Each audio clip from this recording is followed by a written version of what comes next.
और इसी बीच डॉक्टर नेहा हमारे साथ जुड़ गई हैं। डॉक्टर नेहा, बहुत बहुत स्वागत है आपका। नमस्कार। Thank you so much doctor मुझे यहाँ नेहा, सबसे आमंत्रित करने पहला के लिए। सवाल यही है कि त्वचा इन्फेक्शन जो रोग होता है वो आखिर होता क्यों है, मुख्य कारण क्या रहते हैं? देखिए, त्वचा जैसे कि आप जानते हैं बॉडी में अलग अलग ऑर्गन्स हैं। और हम्म। त्वचा जो है वो हमारी बॉडी का सबसे लार्जेस्ट ऑर्गन है। हम्म। सिर से लेकर पांव तक अगर कोई ऑर्गन अवेलेबल और मौजूद है तो वो है स्किन।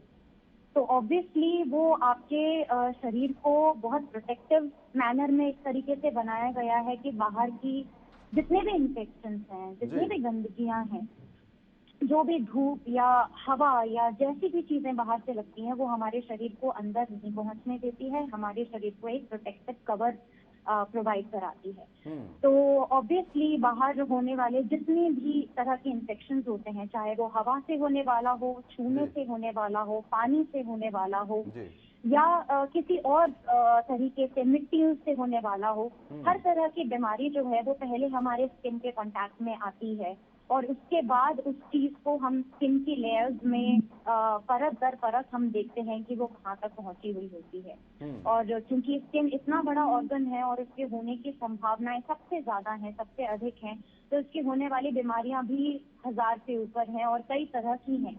क्योंकि स्किन लगता बहुत छोटा है कि बहुत पतली एक चीज है, लेकिन उसमें कई लेयर्स होती हैं और हर लेयर की अपनी एक अलग बीमारी होती है। डॉक्टर नेहा, जिस तरीके से आपने जिक्र किया और कहीं ना कहीं ये चीज़ बोली कि 1000 बीमारियां स्किन से जुड़ी लोगों को हो सकती है, तो लोगों को ये जी समझना और समझाना बेहद ज़रूरी है कि इनसे बचाव कैसे किया जा सकता है।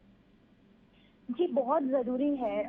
क्योंकि मेरे ख्याल से सबसे ज्यादा अगर नेग्लेक्ट और इग्नोर्ड अगर कोई सिस्टम हमारी बॉडी में होता है तो वो स्किन ही है। हम्म। आपको जानकर रियली सरप्राइज होंगे आप कि लोग हालांकि अपने चेहरे और बालों का बहुत ध्यान रखते हैं, हम्म। लेकिन वो ध्यान उनका बहुत कॉस्मेटिक तरीके से होता है। हम्म। स्किन की हेल्थ को लेकर और स्किन का किस तरीके से बचाव करना है उसकी तरफ उनका ध्यान बहुत कम होता है। हम्म। आई डोंट थिंक कि हमारे यहाँ ऑब्वियसली पहले के जमाने में नहाने के तुरंत बाद नारियल का तेल या जैतून का तेल या हम्म। बाकी के तेल इस्तेमाल होते थे, जो कि आजकल मैंने बहुत कम देखा है। लोगों में रूखी त्वचा ज्यादा हो गई है, हम्म। इस तरह के प्रोडक्ट्स का इस्तेमाल ज्यादा हो गया है।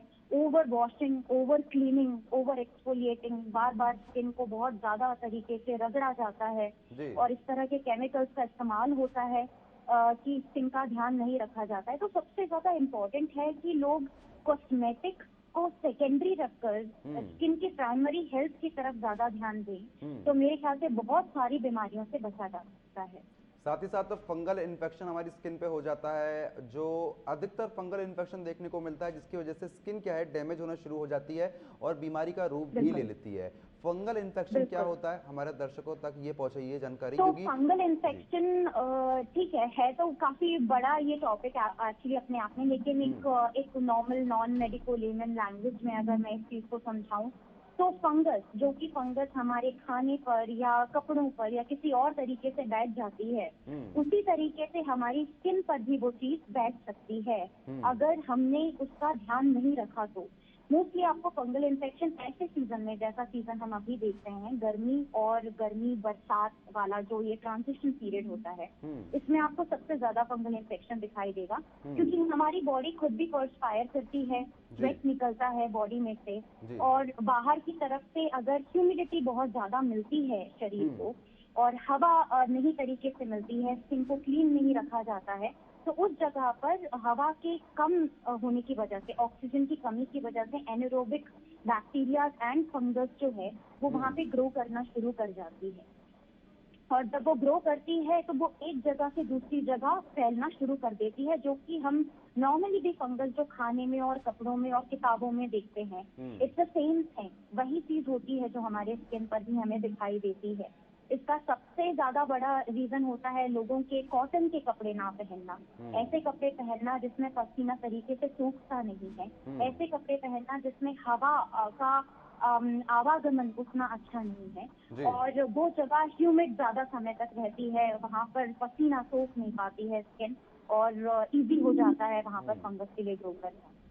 नेहा जी, जिस तरीके से आप पूरी जानकारी दे रही हैं उसमें ये समझना भी बेहद ज़रूरी है और समझाना भी ज़रूरी जी है, क्योंकि आमतौर पर क्या देखा जाता है कि लोगों को त्वचा रोग अगर जब उसकी शुरुआत होती है तो लोग उसको टालते हैं और सोचते हैं कि ये एक दो दिन में अपने आप चला जाएगा, या बीटाडिन वगैरह बिल्कुल। या कोई भी एक क्रीम लगा लेते हैं जिससे वो ठीक होने की गुंजाइश समझते हैं, लेकिन जी उनको ये पता नहीं होता है कि त्वचा रोग अब धीमे धीमे बढ़ रहा है। तो ये आप उन्हें बताइए बिल्कुल। कि जो शुरुआती लक्षण होते हैं वो किस तरीके के देखने जी को मिलते हैं इसमें?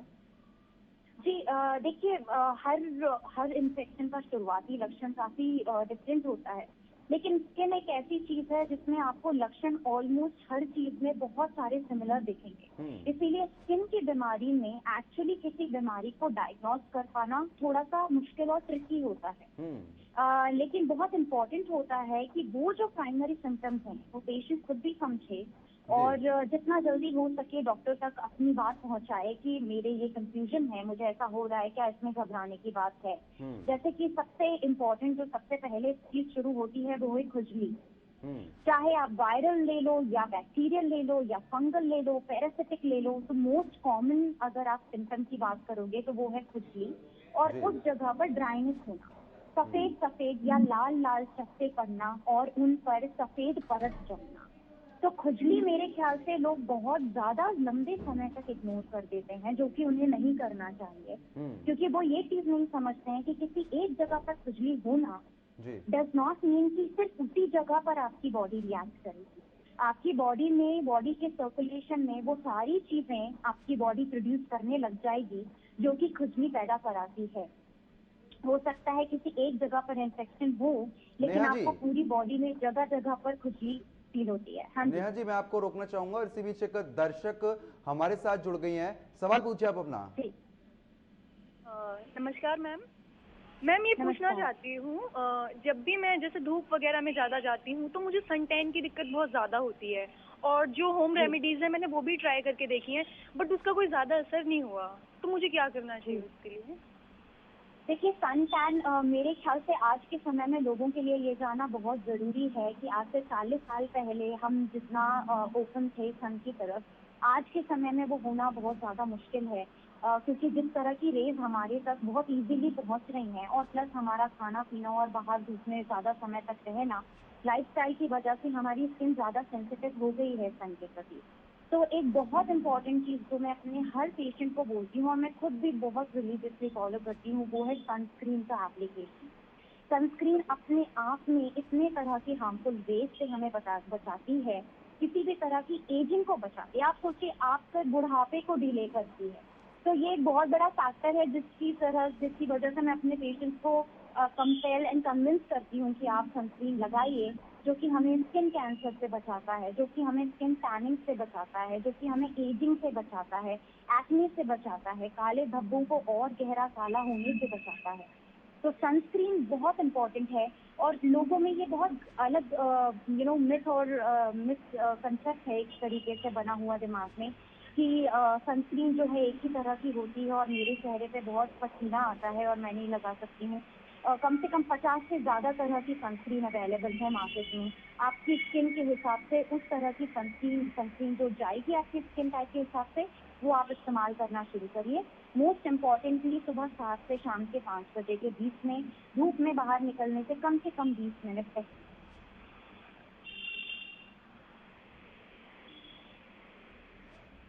नेहा जी, जिस तरीके से आप हाँ अभी जी। जिक्र कर रही थी, जहां पे आपने स्किन कैंसर का जिक्र किया था, ये भी जी समझना बेहद जरूरी है क्योंकि त्वचा रोग ही शायद स्किन कैंसर को बनाता है।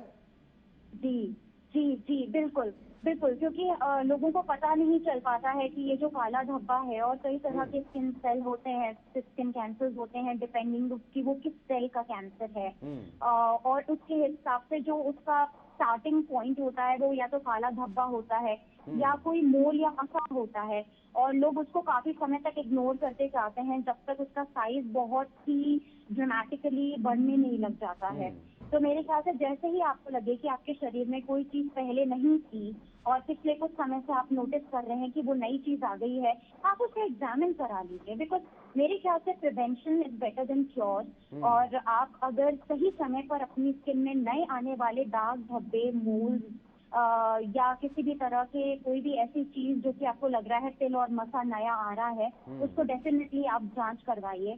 स्पेशली अगर उसमें खुजली हो रही है, साइज में बढ़ रहा है, आड़ा तिरछा है, उसका प्रॉपर शेप और स्ट्रक्चर नहीं है, ये अपने आप में एक इंडिकेशन है कि वो स्किन कैंसर हो सकता है। डॉक्टर नेहा, इसी बीच एक दर्शक मनीष हमारे साथ जुड़ गए हैं। मनीष, सवाल पूछिए अपना।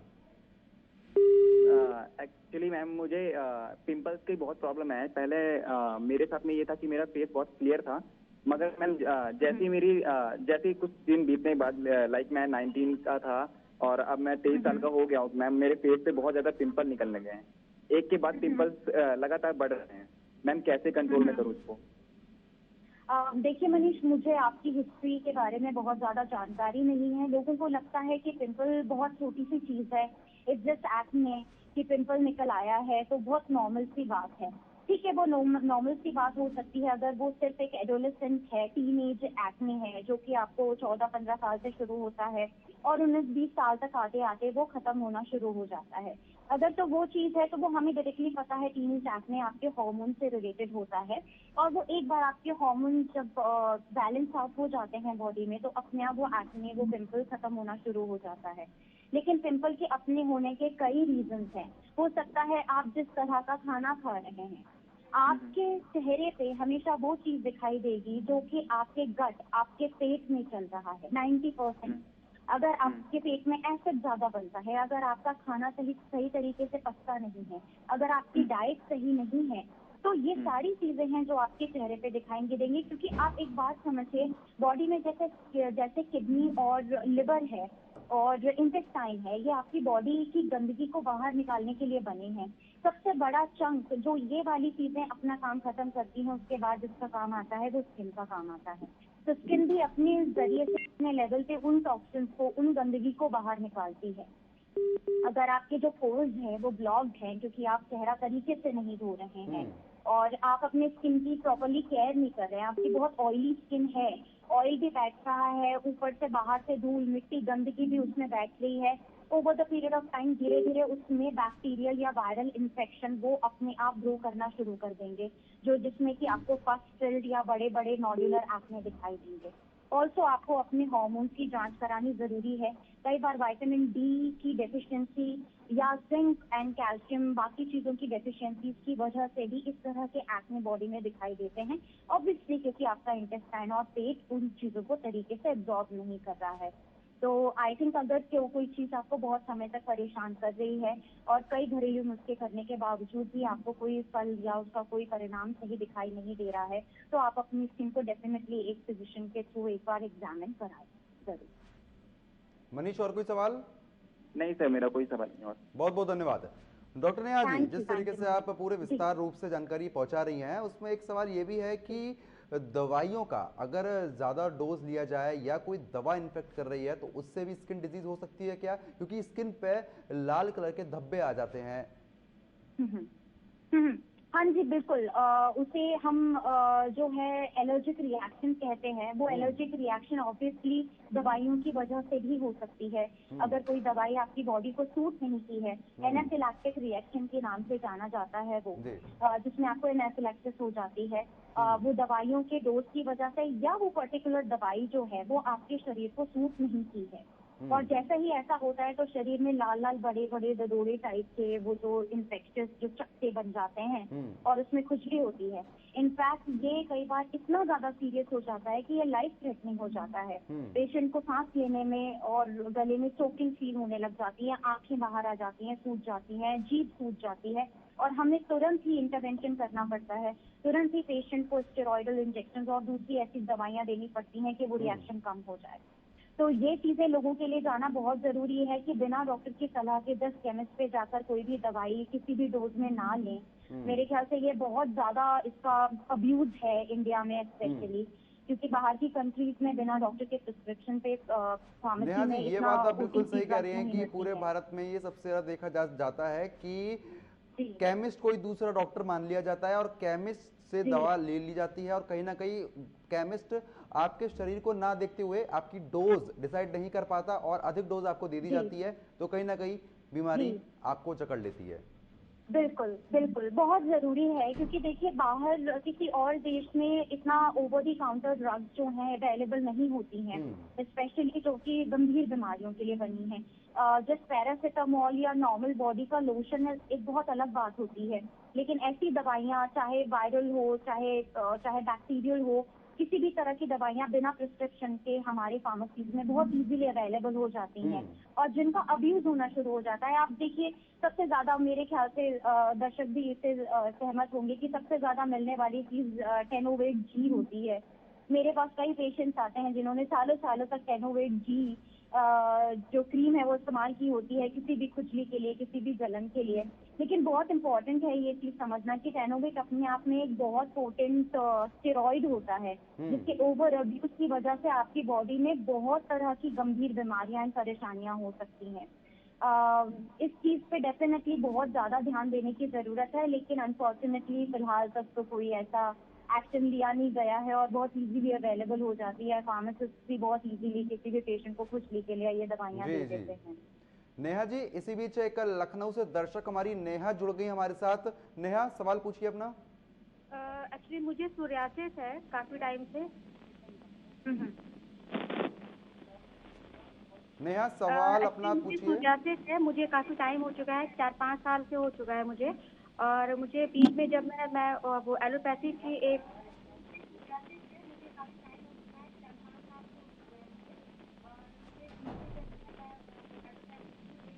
दवा ले रही थी तो मेरा सही हो गया था, और उसके बाद फिर होम्योपैथिक ट्रीटमेंट शुरू करी है तो वो बीच में सही रहता है, बीच में फिर अपने आप।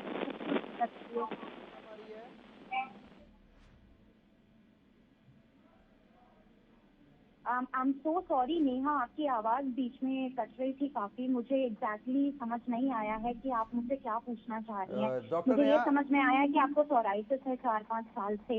आप अपनी एज बताइए और एक बार प्लीज रिपीट करिए। डॉक्टर नेहा, चलिए आगे बढ़ते हैं। फिलहाल जिस तरीके से आप त्वचा के बारे में सारी जानकारी दे दी है, उसमें ये भी सबसे अहम सवाल ये आता है कि लोग गोरे होने के लिए काफी चीजें इस्तेमाल करते हैं, कहीं ना कहीं एलोवेरा जेल या फिर इंटरनेट के सहारे इस तरीके से होम रेमेडी बनाई जाती है जो कहीं ना कहीं स्किन को नुकसान करती हैं और स्किन अपना रिएक्शन दिखाना शुरू कर देती है। उस पर थोड़ी सी अपनी जानकारी दीजिए। जी, देखिए ये एक बहुत बड़ा मैं आपको बताऊं कि बहुत पेशेंट्स आते हैं, चाहे वो लड़के हों लड़कियां हों, किसी भी उम्र के लोग हों, अपने आप को गोरा करने के लिए, क्योंकि एक टैबू है हमारी सोसाइटी में कि गोरापन ही सुंदरता है।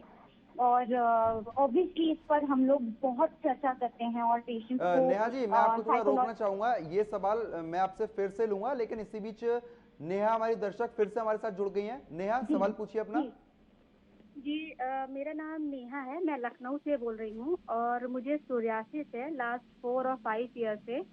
और मैंने शुरुआत में एलोपैथी की दवा ली थी, तब मेरा कुछ ठीक हो गया था, बट अभी मेरा फिर से ये शुरू हो गया है और अब मैं होम्योपैथी की दवा ले रही हूँ। मेरी एज इसमें 32 है।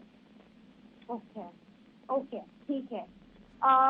देखिए नेहा, मैं आपको एक बात बताना चाहूंगी कि सोराइसिस जो है वो अपने आप में एक ऐसी बीमारी है, मैं ये तो नहीं कहूंगी कि वो कभी भी नहीं जाती है, लेकिन मेडिकल जो है हमारा जितना भी मेडिकल साइंस है उसमें इस बीमारी को आप रोक सकते हो। आप टेम्पररीली उस चीज को अपनी बॉडी से खत्म कर सकते हो, लेकिन इसका मतलब ये नहीं है कि वो पलट कर कभी भी आपकी लाइफ में दोबारा उभर कर नहीं आएगी। अगर सही ट्रीटमेंट लिया जाए तो आप इसको कम्प्लीटली उस समय के लिए खत्म कर सकते हो। और वो कई सालों तक, मेरे ऐसे कई पेशेंट्स रहे हैं जिन्होंने कई सालों तक कोई इस तरह की जो सोराइसिस वाले सिम्टम्स हैं वो दोबारा से रिकवर नहीं हुए हैं, दोबारा उभर कर नहीं आए हैं। लेकिन जी,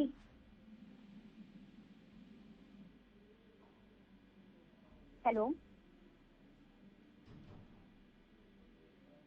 फिलहाल डॉक्टर साहब एक और कॉलर हमारे साथ जुड़ गई हैं।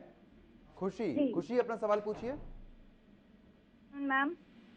मैम मेरे लास्ट 20 और 25 डेज से मेरे फेस पे ना वाइट कलर के कुछ दाने हो गए हैं, तो आप मुझे उसके लिए कोई सॉल्यूशन बताइए।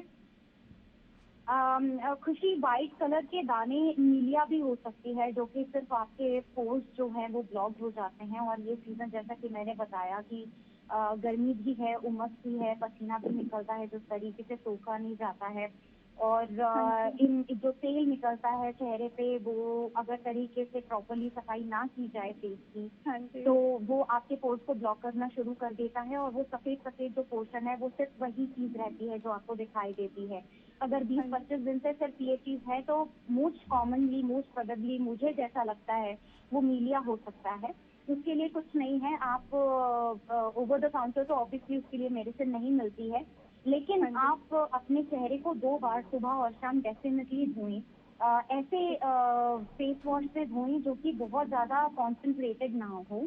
आप अपने घर पे नॉर्मल बेसन भी अगर आपको सूट करता है, पहले हमेशा नेक के एरिया पे या कोहनी के एरिया पे हमेशा ट्राई करके देखिए कि 12 घंटे तक आपको कोई रिएक्शन तो नहीं है घरेलू उपाय करने से पहले। और आप उनसे अपने चेहरे को सुबह शाम धो सकते हैं अगर आप अपने फेस को क्लीन रखेंगे। एंड बहुत इम्पोर्टेंट है कि हम सनस्क्रीन का यूज करें, क्योंकि सनस्क्रीन जो है वो इन सारी चीजों का रामबाण है। मैक्सिमम नंबर जो हमारे स्किन में होने वाली परेशानियां हैं उनको हम बहुत सही तरीके से प्रिवेंट कर सकते हैं अगर हम सनस्क्रीन का यूज करते हैं तो। बाकी आप डॉक्टर के पास जाकर सिर्फ एक दिन में मीलिया को एक्सट्रैक्ट भी करा सकते हैं, बहुत 10 मिनट का काम होता है और वो आपके चेहरे से उन वाइट दानों को निकाल दें। Okay, thank you ma'am. या श्योर, बहुत बहुत शुक्रिया। और डॉक्टर नेहा, इसी बीच एक दर्शक पिथौरागढ़ से जुड़ गए हैं, रोहन। रोहन, सवाल पूछिए।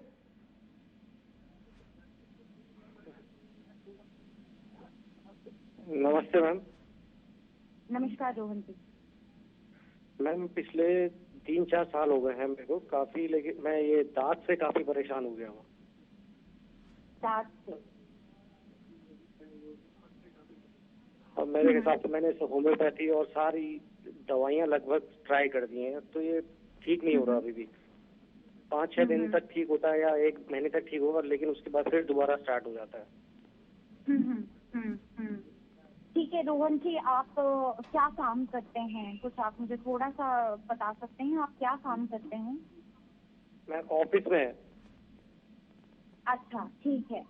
तो देखिए रोहन, जो दाद है वो फंगल इन्फेक्शन है। अगर आप पहले से स्टार्टिंग से अगर ये कॉन्वर्सेशन सुन रहे हैं तो मैंने बहुत क्लियरली बताया है कि बॉडी में बहुत टाइट कपड़े या सिंथेटिक कपड़े, ऐसे कपड़े पहनना लंबे समय तक, 24 घंटे में से ज्यादातर घंटे ऐसे कपड़ों में बिताना जिसमें ना आपका पसीना सूखता है, ना आप तक आपके स्किन के उस एरिया तक हवा तरीके से पहुंचती है कि वो उस एरिया को हाइड्रेटेड या मतलब एयरेटेड रखे। प्लस पानी की कमी अगर बार बार होती है, इन केस अगर आपको 4-5 साल से है तो वो ऑलरेडी क्रॉनिक हो चुका है, मतलब वो लंबे समय से चल रहा है और आपकी बॉडी में वो एक जगह पे लोकेटेड हो गया है।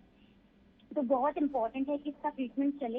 इस तरह के क्रॉनिक डिजीजेस में जब हम ट्रीटमेंट चलाते हैं तो हम कम से कम 8 से 12 हफ्तों का ट्रीटमेंट चलाते हैं। 10 दिन, 15 दिन, 21 दिन में ये ट्रीटमेंट खत्म नहीं होता है और उसके बाद फिर हम देखते हैं कि उसमें कितना अंतर आया है। कुछ ब्लड टेस्ट कराने पड़ते हैं जिसमें एलर्जन दिखाई देता है और उसके बाद बहुत इम्पोर्टेंट हो जाता है कि आप कॉटन वियर ज्यादातर पहने, अंदर के बाहर के कपड़े कॉटन हों।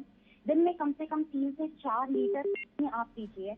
घर में जब आप हैं तो कॉटन ढीले ढाले ऐसे कपड़े पहनिए जहां पर अब वो कपड़ा आपके शरीर पर बहुत ज्यादा चिपकता ना हो। अपना हाइजीन मेंटेन करिए। इन केस घर में किसी और को है तो थोड़ा दूरी बनाएं, बिकॉज ये बहुत इंपॉर्टेंट होता है, ये एक से दूसरे व्यक्ति को भी लग सकता है। अपने चेहरे और शरीर का टॉवल कुछ समय तक थोड़ा सा डिफरेंट रखिए, सेपरेट रखिए और हाइजीन को प्रॉपरली आप बनाकर रखिए, ये बहुत इम्पोर्टेंट है।